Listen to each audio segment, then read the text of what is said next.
Qual é o primeiro passo para você que está começando a estudar inglês agora?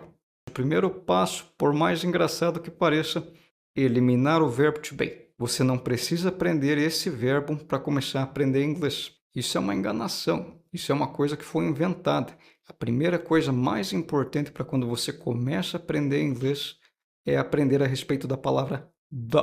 The é a palavra que vai ser usada para quando você fala a respeito de o, de a, de os, de as.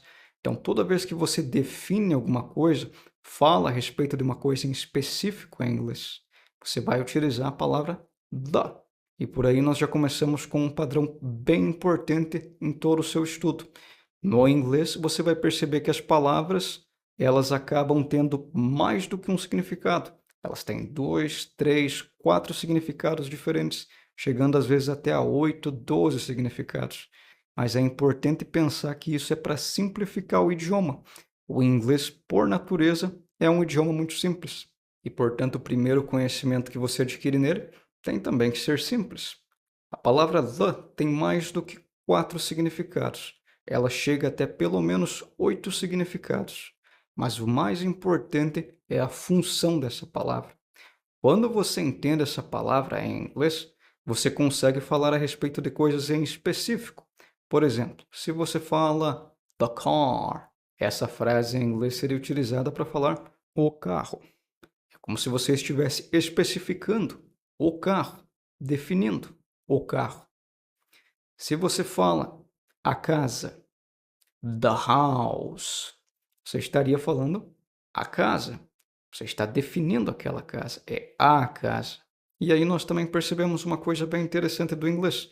O inglês não tem gênero para as palavras o, a, os, as. Todas essas coisas elas acabam se juntando e se transformando em apenas uma coisa, a palavra the.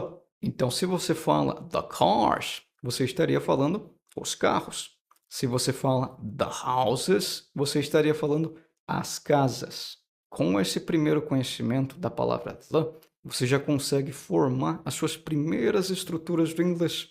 Você pode falar the house, the car, the water, the man, the woman, the dog, the cat.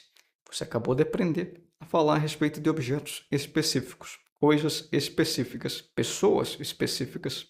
Em seguida, a segunda palavra que você tem que aprender em inglês é a palavra and.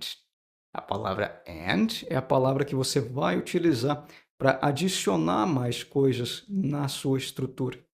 Se você fala, por exemplo, the man and the woman, o homem e a mulher.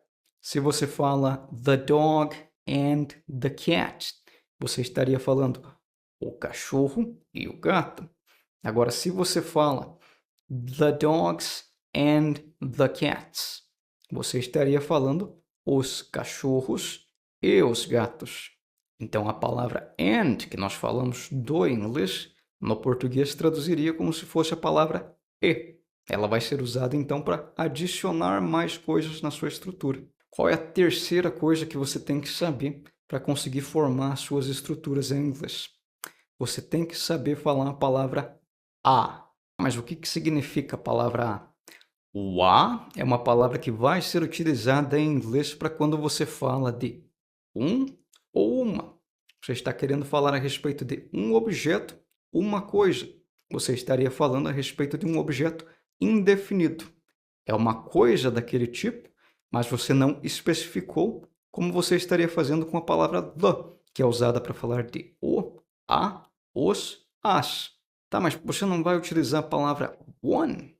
One pode muito bem ser utilizado também no lugar do a, mas é muito mais fácil você falar a. Então, se você fala a car and a house, já estaria falando um carro e uma casa. Se você fala, por exemplo, a dog and a cat, você estaria falando um cachorro e um gato. E aí que vem uma confusão bem comum. Muita gente pensa que a palavra a pode ser pronunciada apenas com o som de ei. Mas não, você pode e deve falar a palavra a com o som de a. E tem um motivo bem específico. Isso simplifica a forma de você falar. Facilita quando você vai falar muitas coisas em inglês. É claro que mais para frente você também vai aprender quando utilizar esse som de E e quando utilizar o som de A. Mas é muito mais comum e muito mais fácil para você que está aprendendo agora falar com o som de A direto. Nós ainda não mencionamos o verbo to be. Isso acontece porque ele não é um conhecimento essencial no momento. Ele é muito importante no inglês, mas você vai ignorar ele totalmente no início dos seus estudos. Ele vai ser o tipo de coisa que você aprende somente quando você já dominou vários outros assuntos do inglês. Quando você já tem esse domínio a respeito de várias outras coisas do inglês, você consegue encaixar o verbo to be perfeitamente. Mas por enquanto você pode eliminar ele totalmente da sua rotina de estudos.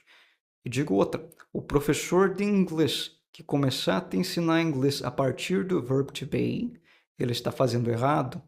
Isso está errado porque é que nem começar um prédio por cima. Você não começa um prédio de cima, você começa um prédio pela base. E a base do inglês é the, and, a, e em seguida nós aprendemos alguns verbos, alguns objetos, e para depois aprender conexões de verbos em inglês. Isso com a palavra to. A palavra to é a palavra que vai ser usada para fazer conexões de verbos em inglês e ela aparece com as traduções de, que, para ou até. Em algumas frases que você vai formar em inglês, que nem eu tenho que trabalhar.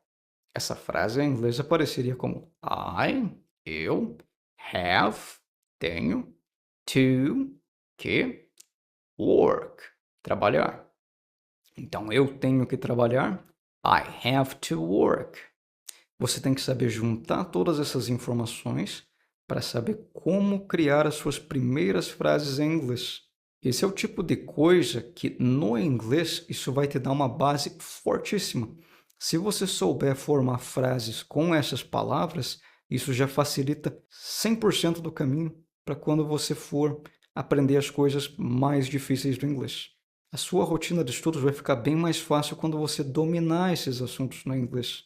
Algumas outras coisas, que nem frases pré-moldadas, eu gosto de chamar elas ali. Não aprenda frases, lista de frases, lista de 1000 frases ali que você vai dormir estudando inglês e você vai acordar falando. Isso não existe, isso não funciona.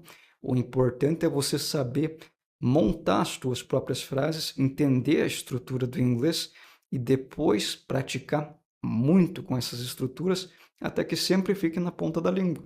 Outra coisa bem importante, também é necessário você acrescentar vocabulário. Como é que você faz para acrescentar vocabulário? Prepara uma lista com 10, 20 palavras ali, coisas do seu dia a dia, que nem, por exemplo, mesa, cadeira, cachorro, casa, coisas comuns do seu dia a dia. E pega alguns verbos bem básicos, que nem o verbo have para falar de ter, o verbo need para falar de precisar, o verbo want para falar de querer e tenta juntar tudo isso daí para formar vários tipos de frases diferentes. Você poderia formar frases que nem I want the house, eu quero a casa. I need the water, eu preciso da água. I have a dog, eu tenho um cachorro. Depois que você termina todo esse conteúdo, você aprende a falar todas essas frases utilizando desses conhecimentos que eu passei, a tua base já está bem mais forte. Você já está pronto para avançar para algumas coisas um pouco mais complicadas, que nem negar alguma coisa em inglês, perguntar alguma coisa em inglês e por aí vai. Eu agradeço muito pelo seu tempo hoje e espero que você tenha muita sorte nos seus estudos. Se você quer aprender mais inglês, aprender inglês de forma mais eficiente, se inscreva no canal e assista os outros vídeos. Muito obrigado!